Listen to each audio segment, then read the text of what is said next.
सुरक्षा देती है। परिक्रमा ग्रंथ हमारे लिए दिया है ताकि हम संसार को भूलकर परम धाम के 25 पक्षों में भ्रमण किया करें।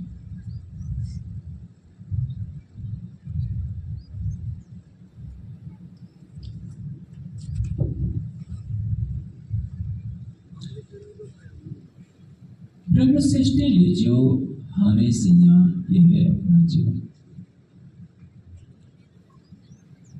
परिक्रमा का अर्थ क्या होता है? जैसे हम किसी मंदिर में जाते हैं, अपने आराध्य के चारों तरफ घूमते हैं, उसी तरह से हमारी सुरता परम धाम के 25 पक्षों में घूमे। ये परिक्रमा का मूल उद्देश्य है।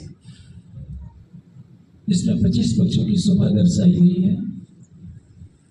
हौज कोसर कैसा है, मानिक पहाड़ कैसा है, पुखराज कैसा है।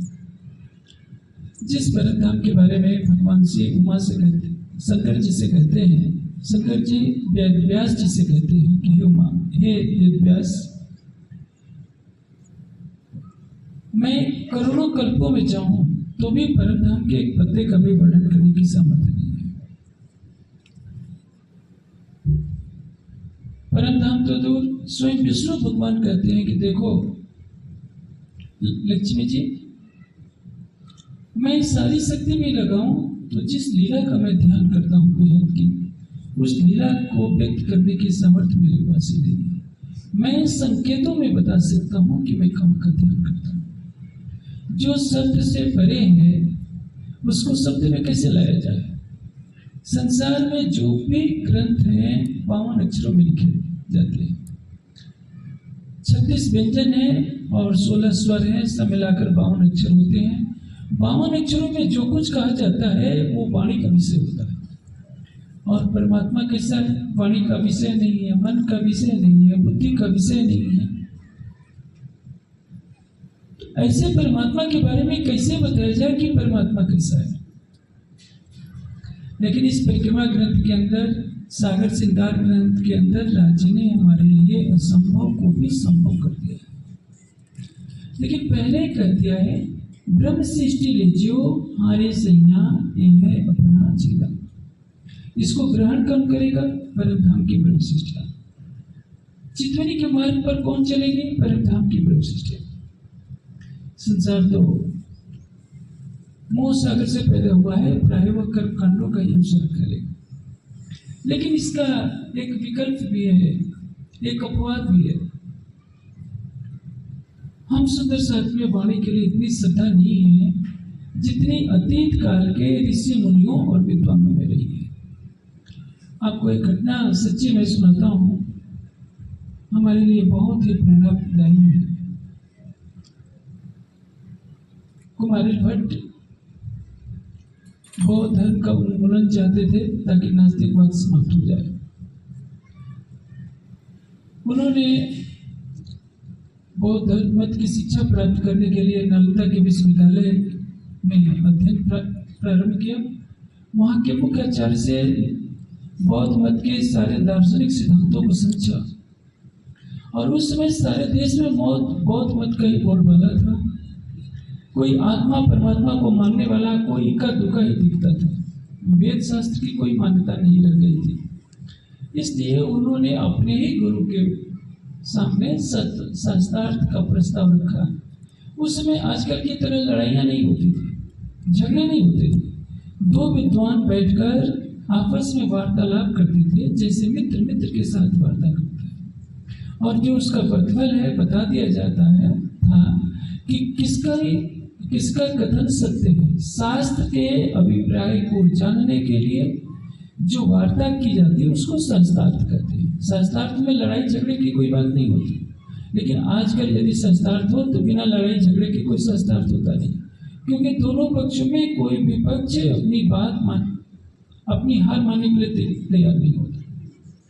प्राचीन काल में ऐसा नहीं था।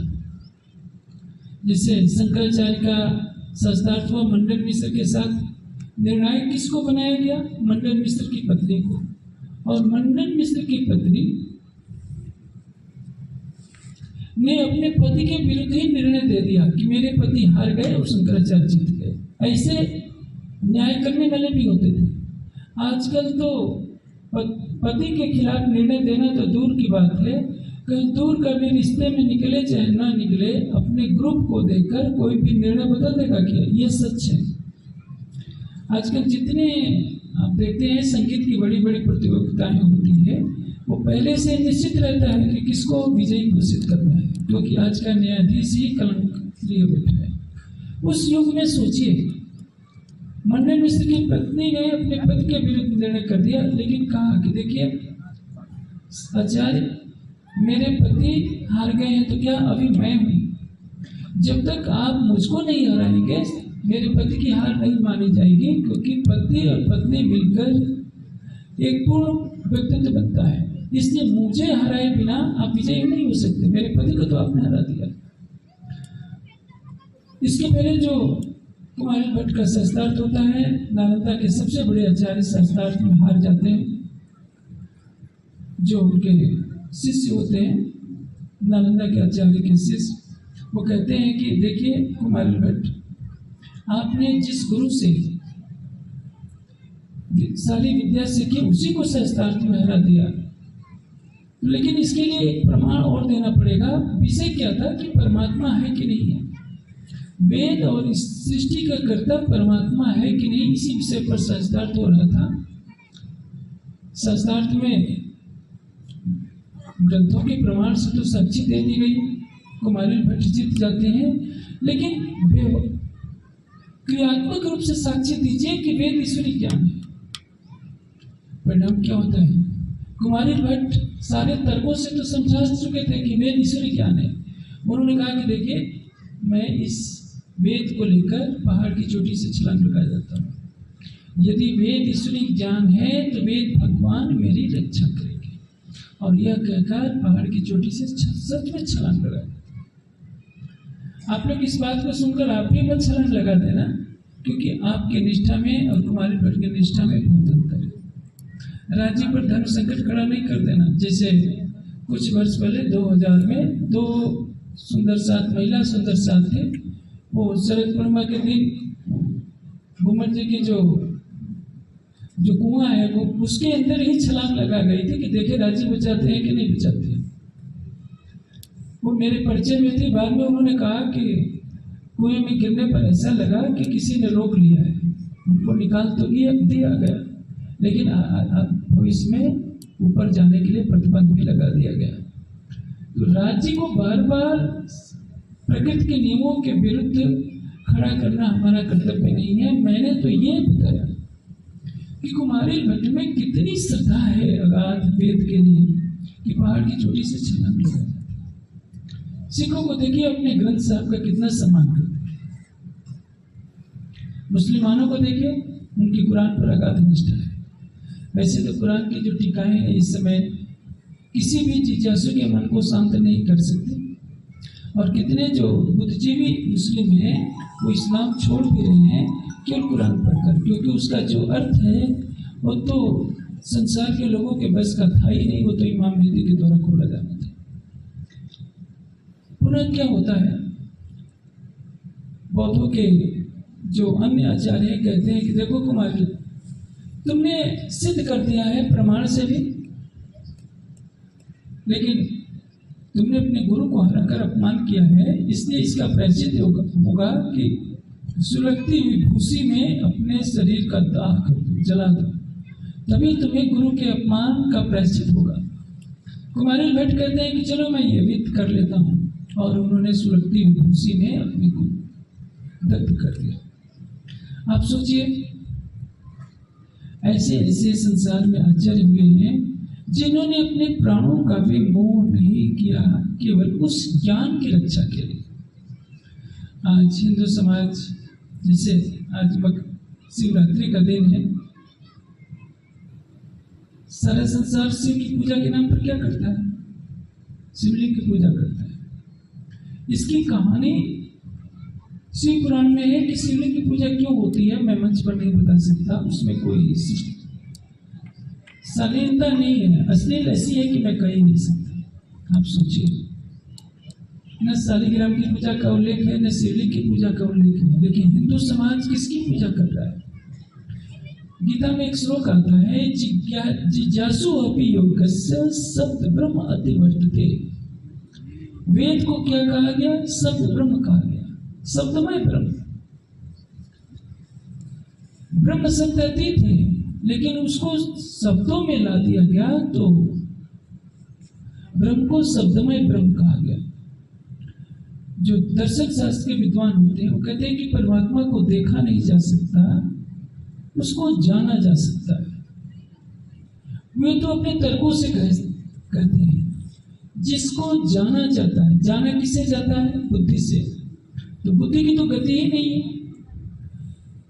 जो चैतन्य स्वरूप अपने शुद्ध रूप में आने के बाद जान सकता है, वह देख भी सकता है, वह सुन भी सकता है, मन बुद्धि का धरातल पर उस शब्दातीत अवस्था की वो व्यक्त नहीं किया जा सकता। हम सुंदर साहब को इस सारे प्रपंचों से निकालने के लिए राजी नहीं। हमें परम धाम की ब्रह्मवाणी दी है और कहा कि ब्रह्म सृष्टि लीजियो हारे सैया, ये है अपना जीवन। मैं जो आपको परम धाम का ज्ञान देने जा रहा हूँ वह हमारे जीवन का आधार है। ये है अपना जीवन। मछली का जीवन क्या है? जल।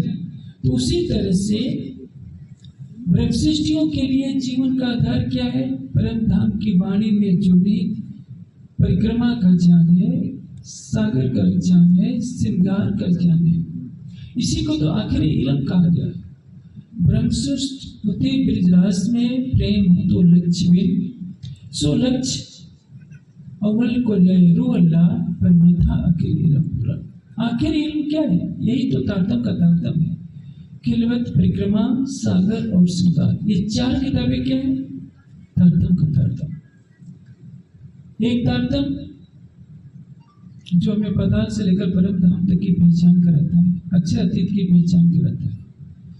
पहचान से भी बड़ी चीज है उसकी शोभा में स्वयं को डुबो देना। उसको प्राप्त करने का मार्ग क्या है? आप याद तो कर लिए कि अक्षर अक्षर के पार है भी अक्षर अतीत आधार। लेकिन संसार ने भी कम प्रयास नहीं किया। संसार का प्रयास अटकलों के आधार पर था।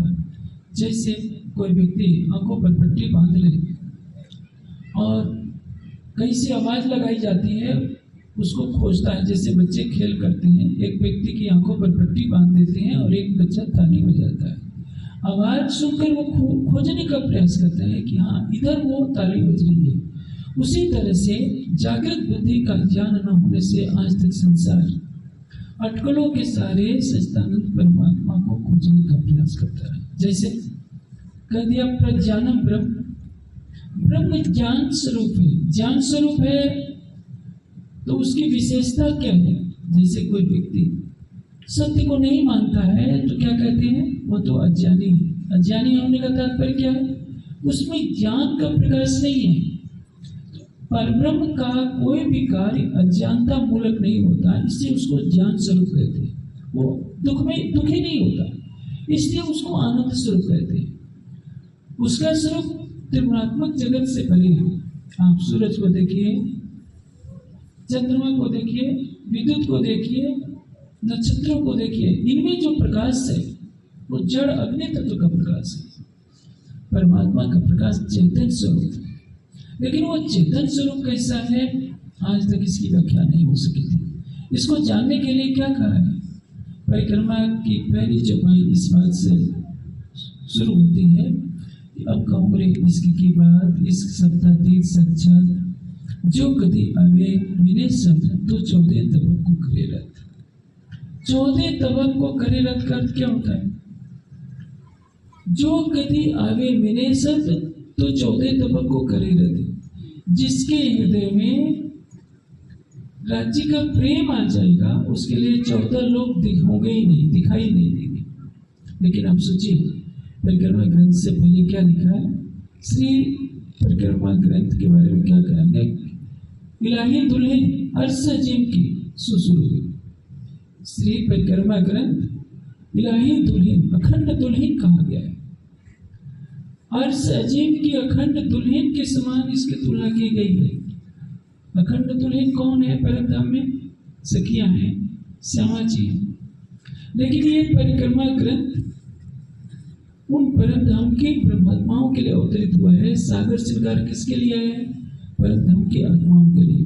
इसलिए परिक्रमा ग्रंथ में कहते हैं ब्रह्म सृष्टि ले जियो हारे सैया ये है अपना जीवन। जैसे मछली का अस्तित्व पानी पर है, हमारा भी अस्तित्व किस पर होना चाहिए? केवल परिक्रमा सागर और श्रृंगार के ऊपर। ब्रह्म सृष्टि का आचरण कैसा होना चाहिए उसमें पहले ही कर दिया। जैसे आप प्रकटवाणी पढ़ते हैं तो क्या कहा है? अब सुनियो ब्रह्म सृष्टि विचार जो कोई निज नहीं सीखता। ब्रह्म सृष्टियों को संबोधित है। श्री जी के साथ 5000 की जमात है। क़यामत तम्मा में कहा है कि 500 जुलाठों संग रसूल की, अर्थात वहां 5000 में 500 ब्रह्म सृष्टि थी। कल लिखा तो नहीं है, लेकिन ऐसी परंपरा से इस बात सुनी जाती है कि 1500 ईश्वरी सृष्टि और 3000 जीव सृष्टि थी। उनके भी भाव थे। न जाने कितने जन्मों से उन जीवों ने तप किया होगा कि सच्चिदानंद परब्रह्म आए तो हमें उनके चरणों में जगह मिले। न जाने कितने जन्मों की तप साधना के पश्चात श्री जी का सानिध्य प्राप्त हुआ और वे भी घर द्वार छोड़कर श्री जी के साथ रह रहे। सभी राज्य सबके हैं। अष्टभर की लीला में वर्णन आता है कि श्री जी जब चर्चा कर रहे होते हैं तो जब चर्चा का समापन होता है तो सबसे पहले उठी आम। आम का अर्थ क्या है? जीव सृष्टि सोचती है कि सबसे पहले अब तो छुट्टी मिल गई, इतनी देर से बैठे बैठे चर्चा सुन रहे थे। और ब्रह्म सृष्टि क्या करती है? आप अष्टभर की लीला देखिए। श्री जी की चर्चा प्राय 12 बजे समाप्त हो जाती है, 9 से 12। कभी 1 भी बज जाते हैं, कभी 2 भी बज जाते हैं, कोई सीमा नहीं रहती। श्री जी पलंग पर पौड़ रहे होते हैं और सुंदर साथ सुनी हुई चर्चा को पुनः दोहराता है।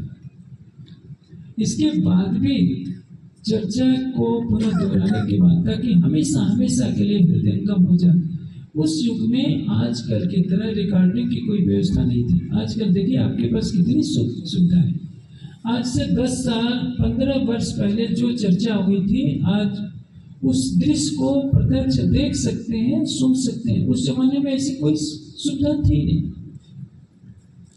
अब उसके बाद भी सुंदर साथ क्या करते हैं? प्रातः काल होने को है लेकिन सुंदर साथ पुनः चर्चने दोहराने लगते हैं। 25 पक्षों की जो चर्चा हो रही रहती है उसको पुनः दोहराते हैं। कभी 10, कभी 20, कभी 50, कभी 100, पूरी 500 की संख्या शायद ही कभी आई हो। और जीव सृष्टि तो उसमें आती है। ब्रह्म सृष्टि का एक ही लक्ष्य क्या है? उन्होंने निद्रा को छोड़ा है, संसार के सुखों को छोड़ा है।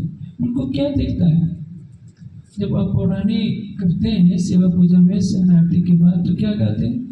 तन सवेर व निस्तिर जागे। शरीर तो सोता है लेकिन आत्मा जागृत रहती है। यदि कोई सुंदर साथ सोता भी है तो राज्य के भावों में ही सोता है। हमारा जीवन क्या होना चाहिए? उठते बैठते सुबह सो जागृत, दम न छोड़े मांसों को जाके असल हक निस्बत। जाके असल हक निस्बत। असल निस्बत का तात्पर्य क्या है? जिसके मूल तन मूल मिलावे में विराजमान है उनको कहते हैं असल निस्बत। मूल संबंध है जिनका। सुंदर साथ का अर्थ क्या होता है? सुंदर भाई श्यामा जी के जो साथ चलने वाले हैं उनको सुंदर साथ कहते हैं। सुंदर भाई श्यामा जी के जो अंग हैं उनको सुंदर साथ कहते हैं। अंग 2 तरह से हुआ जाता है। एक तो होता है स्वरूप से। परम धाम में जिनके मूल तन है उनको क्या कहते हैं? मूल सुंदर साथ। इस जागने के ब्रह्मांड में जो श्यामा जी के दिए हुए त्यात्म ज्ञान को ग्रहण करता है, राज्य पर विश्वास लाता है और राज्य से प्रेम करने लगता है, वह भी सुंदर साथ है, चाहे ईश्वरी सृष्टि हो चाहे जीव सृष्टि हो। इसलिए सुंदर साथ की जमात का तात्पर्य क्या है? सुंदर भाई श्यामा जी के दर्शाए हुए मार्ग पर चलने वाला या जिसके मूल तन है। परिणाम क्या होता है? जो मूल सुंदर साथ होता है उसका क्या लक्ष्य है? चाहे कुछ भी हो जाए, इस मायावी जगत की तरफ दृष्टिपात नहीं करना। उठते बैठते सोते जागते दम न छोड़े मासूम को। दम का अर्थ क्या होता है? जैसे हमारी सांस आती है जाती है, एक पल के लिए भी राज्य को नहीं छोड़ना। और प्रश्न यह होता है कि जब हम काम करने लगते हैं तो राज्य तो भूल ही जाते हैं। यह अवस्था कैसे आए कि हम उठते बैठते सोते जागते एक पल के लिए भी ना भूलें। जैसे देखिए, कुछ एक साल के सुंदर साथ थे, तो उन्होंने इस चौपाई को व्यवहार में लाने के लिए क्या किया कि किसी से बात नहीं करते थे तो तारतम का जप करते रहते थे। उन्होंने तारतम के जप को ही समझ लिया कि दम न छोड़े मासूम को जान के ऐसा न करो इस पर। लेकिन प्रश्न है कि जब पेपर देंगे तो तारतम का जप कैसे करेंगे? तो भूल जाएगा। सोते समय तो तारतम याद रहेगा नहीं, तब कैसे जप करेंगे? भोजन करते समय भी भूल जाते हैं, पिक्चर देखते समय भी भूल जाते हैं, तो ये तो प्रक्रिया उचित नहीं है। अब शिवा पूजा में लिखा है कि श्वास श्वास निज नाम जपो, वृथा श्वास श्वास हो, ना जानो इन श्वास को अमन हो। ये भाषा क्या है? काव्य की भाषा है। काव्य की भाषा अलंकार में ही होती है। ये अलंकार में ही भाषा है कि श्वास श्वास निज नाम जपो। अब इसी को लेकर के सुंदर साथ ने ये समझा, उठते बैठते सुबह सोवत जागृत दम न छोड़े मासूम को जागिए सब। उठते बैठते, जब हम उठे बैठे तो केवल राज्य का भाव रहे। सोते जागते, सोए तो भी राज्य के भावों को लेकर सोए, और जगे तो केवल राज्य का भाव। यदि हमको 3-4 दिन लगातार जगा दिया जाए, 1 मिनट की भी निद्रा न मिले तो शरीर तो रोगग्रस्त हो जाएगा। निद्रा तो चाहिए, लेकिन वाणी की चौपाई कैसे सार्थक होगी? श्वास श्वास निज नाम जपो। इसका भाव यह है कि जब तक आप जागृत अवस्था में राज्य के प्रेमी भावों में डूबे रहे, जब आप निद्रा में जाते हैं तो राज्य के भावों में निद्रा में प्रवेश कीजिए। रात्रि को शयन से पूर्व राज्य का थोड़ा भी ध्यान कर लीजिए। यदि आप बहुत थके मांदे हैं, बैठने की शक्ति नहीं है, तो भी लेटने से पहले कुछ न कुछ राज्य को याद कर लीजिए। यदि बैठने की जरा भी सामर्थ्य नहीं है तो लेटे लेटे भी युगल स्वरूप की छवि को अपने हृदय में बसाइए और सो जाइए।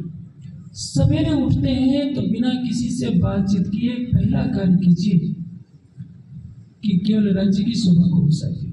इसका परिणाम क्या होगा? आपके अवचेतन में नख से सिख तक पूरी तरह से युगल स्वरूप की छवि बस जाएगी। कई लोगों के साथ, कई सुंदर साथ के साथ एक घटना घटित होती है। उन्हें चोट लगती है तो उसी में भी वो रहस्यमय पुकारने लगती है। कईयों के साथ तो ऐसा हुआ है कि उनका ऑपरेशन होना था और डॉक्टर को बेहोशी में बोल रहे थे कि राज्य को बुलाओ, राज्य को बुलाओ।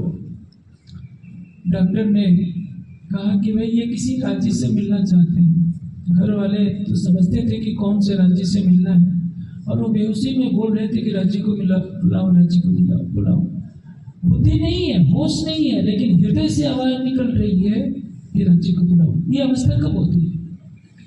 जब हृदय में गहरा प्रेम होता है। छोटा बच्चा होता है, उसको चोट लगती है तो माँ को पुकारता है, क्योंकि बचपन में उसको माँ से लगाव होता है।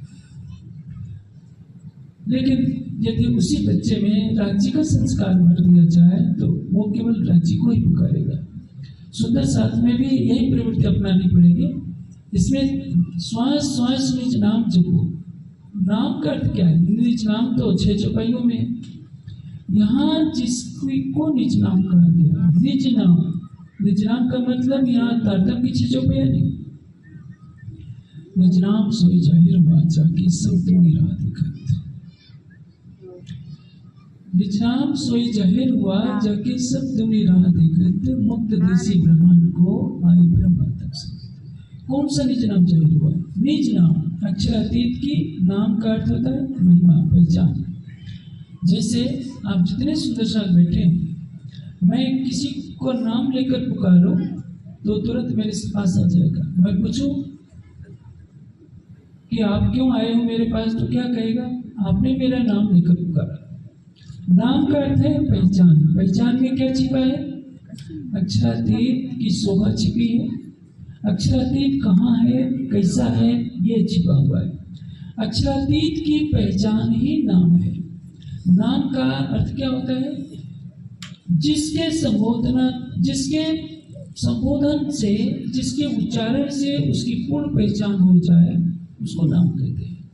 अक्षरातीत का वह नाम जाहिर हुआ। नाम का मतलब संबोधनात्मक शब्द नहीं, पहचान देने वाला वह ज्ञान जागृत अवतरित हुआ, जिसकी सब दुनिया राह दिख रही थी। सारा संसार प्रतीक्षा कर रहा था कि सच्चिदानंद परब्रह्म की हमें कब जानकारी मिलेगी कि वो कहाँ है, कैसा है।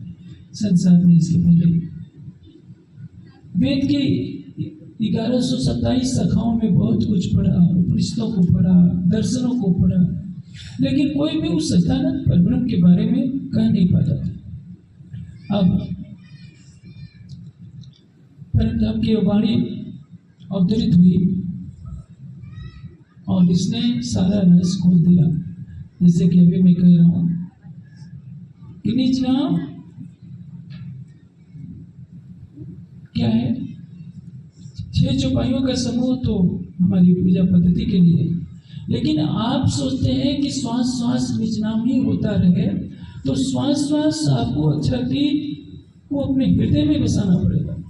उसका प्रेम आपके हृदय में आ जाएगा तो क्या होगा? उठते बैठते सोते जाते। जैसे आपका कोई संबंधी हॉस्पिटल में है, न आपको खाना अच्छा लगेगा, न सोना अच्छा लगेगा, न हंसना बोलना अच्छा लगेगा, क्योंकि आपको उससे प्रेम है। भावलीन प्रेम कब होगा? राज्य के भावों में 24 घंटे कैसे डूबे रहेंगे? जब उसकी शोभा को आप अपने हृदय में बसा लेते हैं। मैं इसको एक उदाहरण से समझाता हूँ। जब किशोरावस्था में बच्चे कॉलेज में पढ़ते हैं तो कितने बच्चों से उनकी दोस्ती होती है। दोस्त तो बहुत होते हैं, लेकिन किसी किसी के लिए हृदय तड़पता है कि उसके मिले बिना रहा नहीं जाता, क्योंकि वह विद्यार्थी उसके हृदय में उतर गया होता है।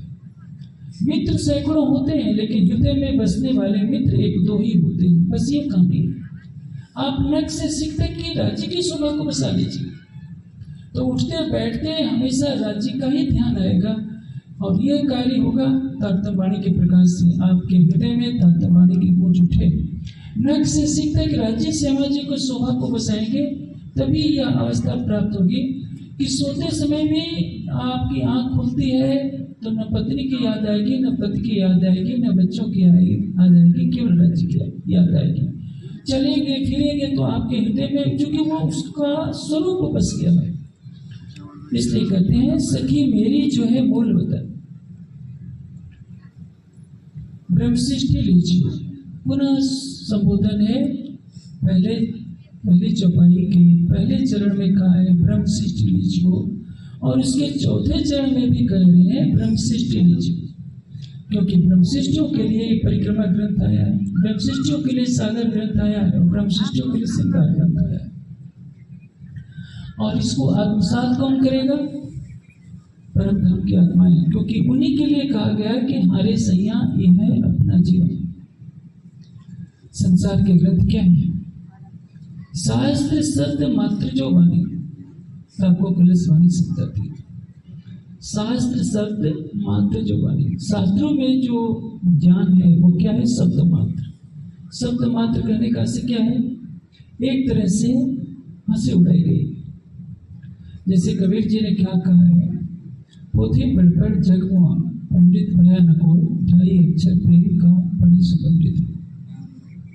आप कितने विद्वानों को देखिए, उनको व्याकरण भी कंठस्थ है, वेद भी कंठस्थ है, दर्शन शास्त्र भी कंठस्थ है, लेकिन प्रेम उनके पास नहीं है। वो समर्पण की भाषा नहीं जानते, समाधि अवस्था में आकर ब्रह्म का साक्षात्कार नहीं कर सकते। तो क्या करते हैं? घंटों बहस कर सकते हैं, शास्त्रार्थ कर सकते हैं, अपने जान का डंका बजा सकते हैं, लेकिन जो वेद में लिखा है यह तक न वेद की मृचा कर, उस परमात्मा को नहीं जाना तो केवल ऋचाओं को पढ़ करके क्या करोगे?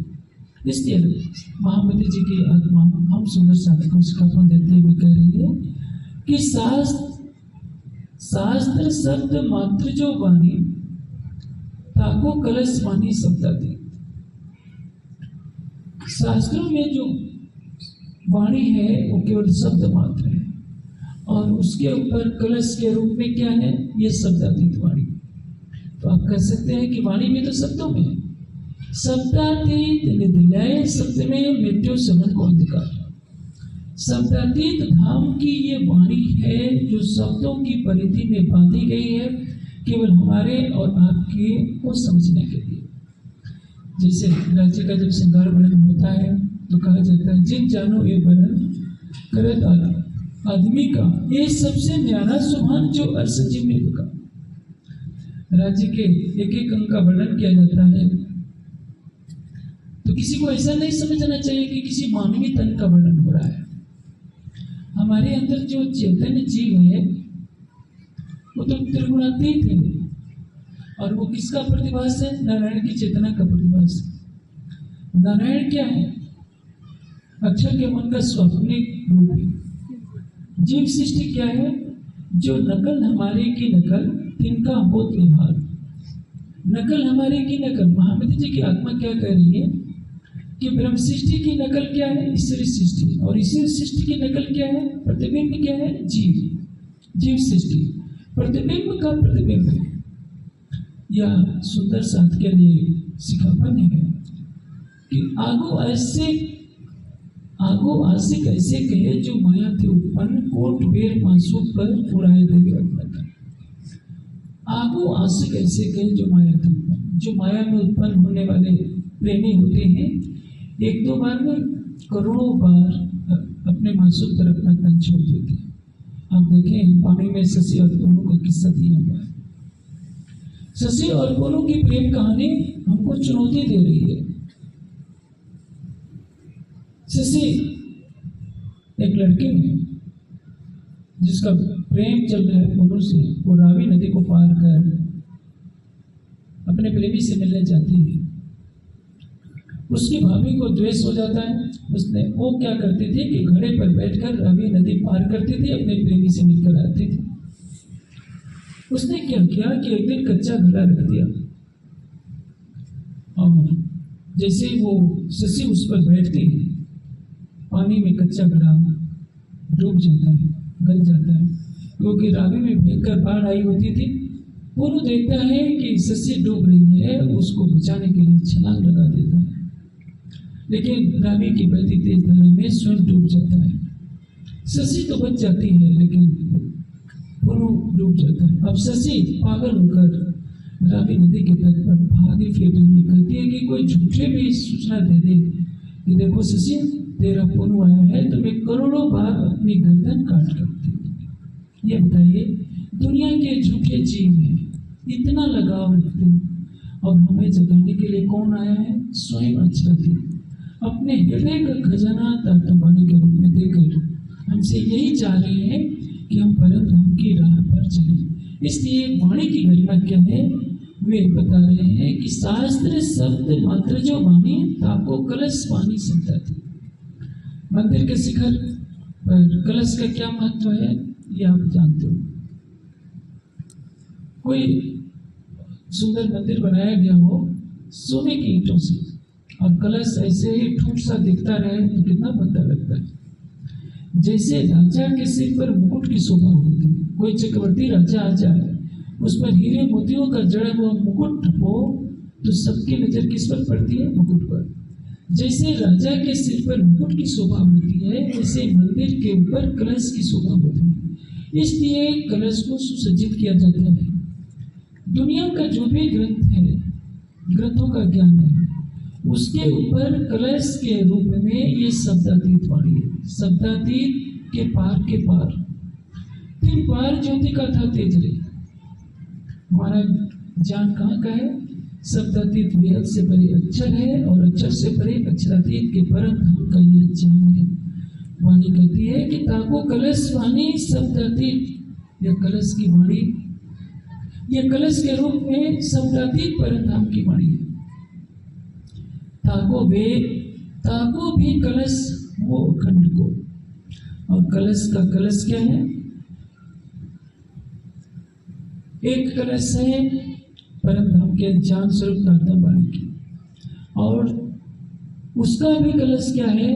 खिलवत परिक्रमा सागर और श्रृंगार, जिसके जैसे कहते हैं ना तारतम का तारतम, उसी तरह से कलश का कलश क्या है?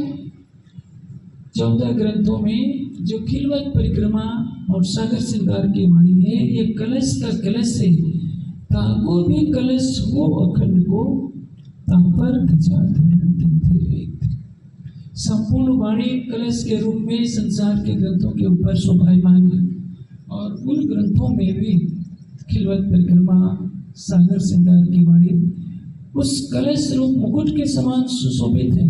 और उस पर ध्वजा भी रख रही हूँ मैं, किसके लिए? महामती जी की आत्मा कहती है तापर ध्वजा धरो तिन फेरी, शब्दों से रहित ध्वजा भी है, शब्द अतीत कलश भी है, कलश के रूप में एक वाणी है, मुकुट के रूप में। आज सारा संसार अपने अपने ग्रंथों की महिमा गा रहा है। आजकल ज्ञान गंगा नाम से एक किताब मिलती है, कबीर पंथ की विचारधारा वाले कुछ भक्तों ने लिख रखी है। बेचारे कहाँ कहाँ से जोड़ करके कितना पुरुषार्थ कर रहे हैं। उनको कबीर जी की भी वाणी का पूरा रहस्य मालूम नहीं है, वे उसको परम सत्य सिद्ध करने का प्रयास कर रहे हैं। मुस्लिम अपने कुरान को परम सत्य सिद्ध करते ही हैं, वो तो उसके आगे किसी भी ग्रंथ को नहीं मानते। क्रिश्चियन से पूछिए, वो कहेगा कि नहीं मेरी बाइबल के समान कुछ नहीं है। गीता वाले कहेंगे गीता सुगीता च किम कर्तव्य अन्य शास्त्र विस्तृत। गीता सुगीता है, दूसरे शास्त्रों को पढ़ने से क्या लाभ है, क्योंकि ये तो स्वयं भगवान ने अपने मुख से कही है। आप सोचिए, हमारे और आपके मुख से भी तो निकलना चाहिए कि यह अक्षरातीत की वाणी है, राज्य के आवेश से प्रकट हुई है। लेकिन इसकी महत्ता को तो हम तब जानेंगे जब हम इसको क्रियात्मक जीवन में लाएंगे। क्रियात्मक जीवन क्या है? मैंने अभी कहा, यदि आप चाहते हैं कि श्वास श्वास निज नाम जपों का कथन सार्थक हो जाए, ऐसे केवल गाने से सार्थक नहीं होगा।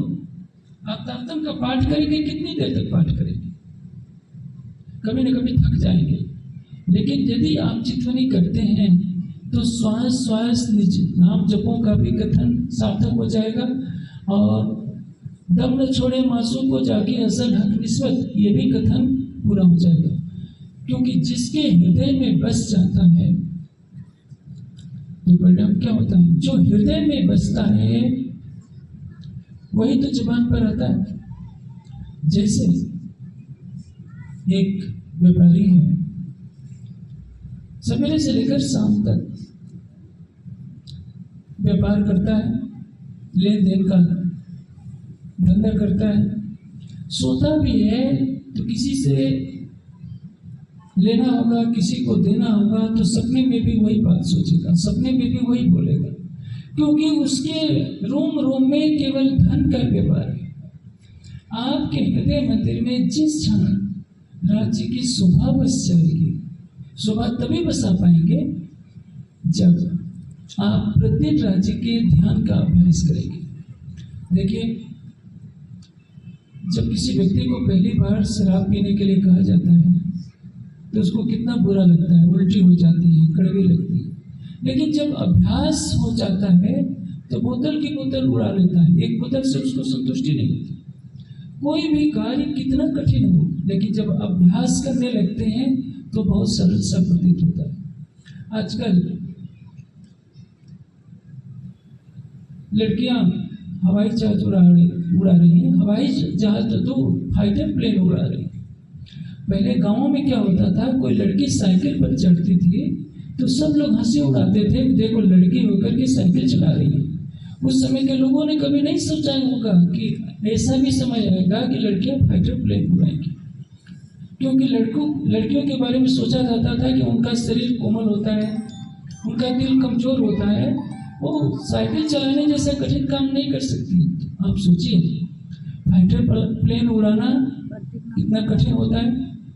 जब यात्री विमान में उड़ना जाना होता है, नए आदमी को जब प्लेन में बैठाया जाता है तो प्लेन जैसे ही जमीन से ऊपर उठता है थोड़ा भय लगता है, या उतरना होता है तो भय लगता है। या ऊपर तेज हवा के झोंके आने लगते हैं तो भी अच्छे अच्छे लोगों को घबराहट हो जाती है। और उस लड़के का दिल कितना मजबूत होगा जो फाइटर प्लेन जिससे बम गिराना होता है कभी भी उसको किसी दिशा में घुमाना पड़ता है। ये कैसे संभव हुआ? केवल प्रशिक्षण से, अभ्यास से। ये मन की कमजोरी है जो आप सोचे बैठे हैं कि राज्य दिल में नहीं आएगी। आप चिंता नहीं कीजिए, मन भागता है, भागने दीजिए। कितने समय तक भागेगा? आप अपना अभ्यास निरंतर बनाए रखिए, लेकिन इसके लिए आपको अपने शरीर की साधना करनी होगी। शरीर की साधना का तात्पर्य बिना हिले डुले बैठने का अभ्यास करना ही होगा।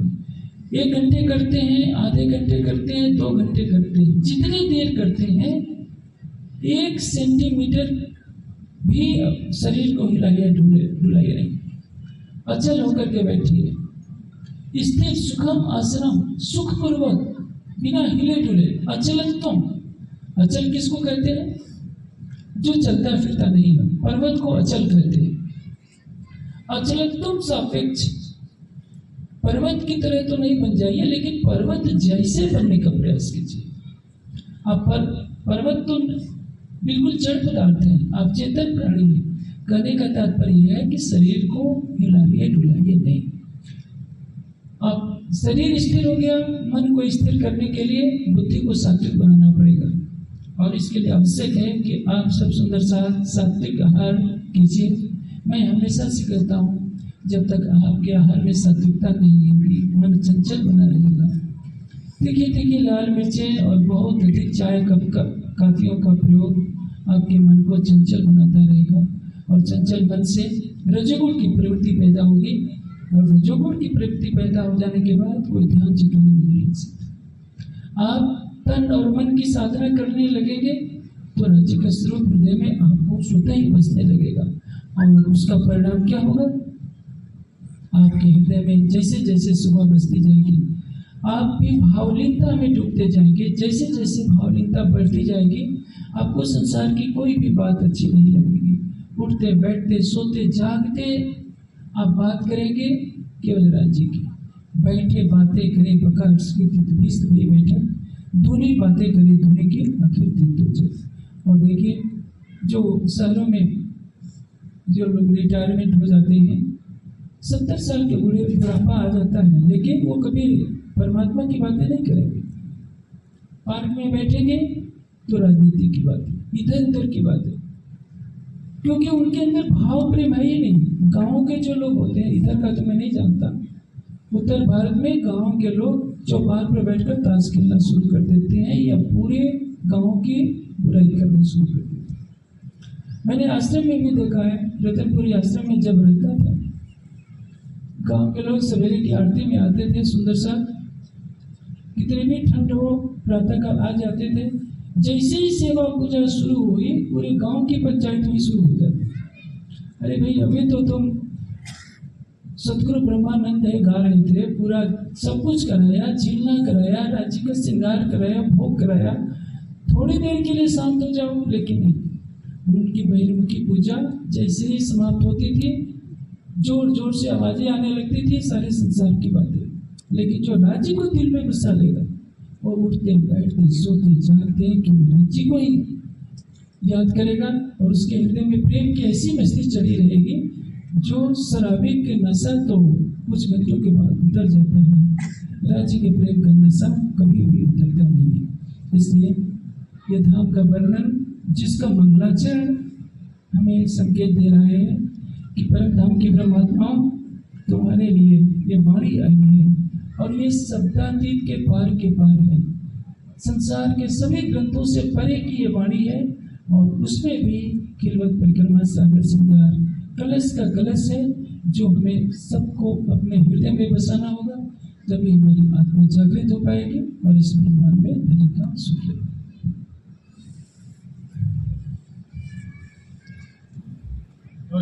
प्राणनाथ प्यारे फादर सुरसाद जी